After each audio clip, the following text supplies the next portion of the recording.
Ora, havia um oficial do rei cujo filho estava doente em Cafarnaum.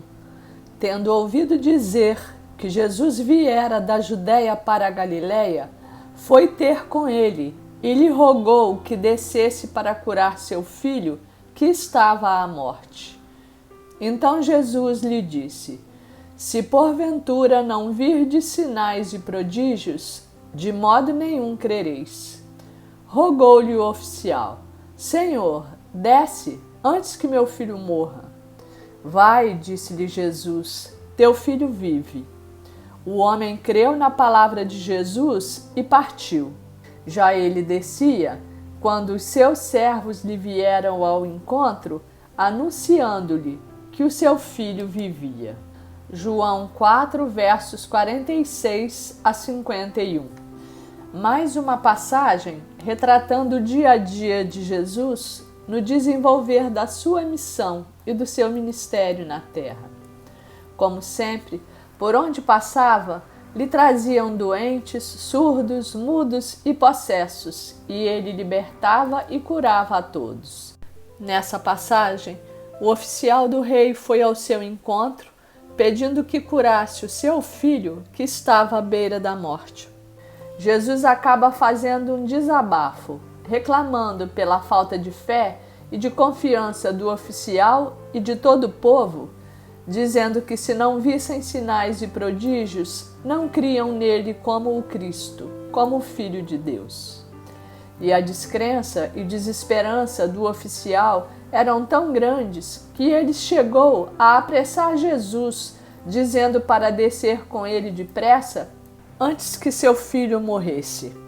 No seu desespero, o oficial queria crer, mas estava fraco e em muito sofrimento.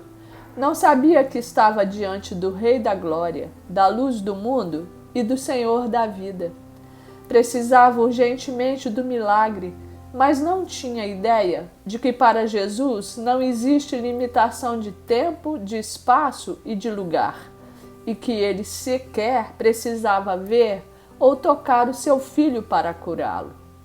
Muito menos poderia imaginar que, se seu filho morresse, Jesus poderia fazê-lo reviver. Mas mesmo diante dessas situações, Jesus se condoía da miséria e do sofrimento do povo e praticava o bem com todos, tendo mandado o oficial ir para casa. Vai, teu filho vive.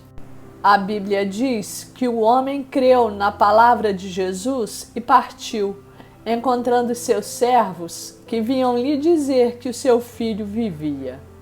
E perguntando sobre a hora da sua melhora, reconheceu que foi na mesma hora em que Jesus dissera que seu filho estava vivo, crendo ele e toda a sua casa no Filho de Deus.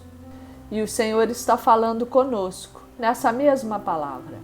Ainda hoje, mesmo depois da vinda de Jesus, de todos os seus feitos maravilhosos e sobrenaturais, de sua morte e ressurreição, e de ele ter subido aos céus, onde está assentado no trono de Deus, muitos ainda não creem verdadeiramente que Jesus, de fato, seja o Filho de Deus, que veja o nosso sofrimento, ouça as nossas orações e possa interceder a nosso favor. Lá no fundo, duvidam do seu amor por nós e da sua misericórdia, e que tenha poder para curar, para mudar diagnósticos, alterar situações, libertar e salvar. E diante da angústia e do desespero, o seu problema ganha contorno maior do que o de Deus. E como acontecia naquele tempo em que Jesus andou aqui na terra, clamam pelo milagre para que possam crer. O Senhor tenha misericórdia da nossa fraqueza e pequena fé. Nos fortaleça na sua palavra e na sua presença, pelo Espírito Santo que habita em nós, para que possamos verdadeiramente crer no Cristo de Deus, mesmo que nossos olhos não vejam milagres e prodígios, e possamos descansar nele, que é soberano, poderoso, Senhor dos senhores, vivo e vencedor.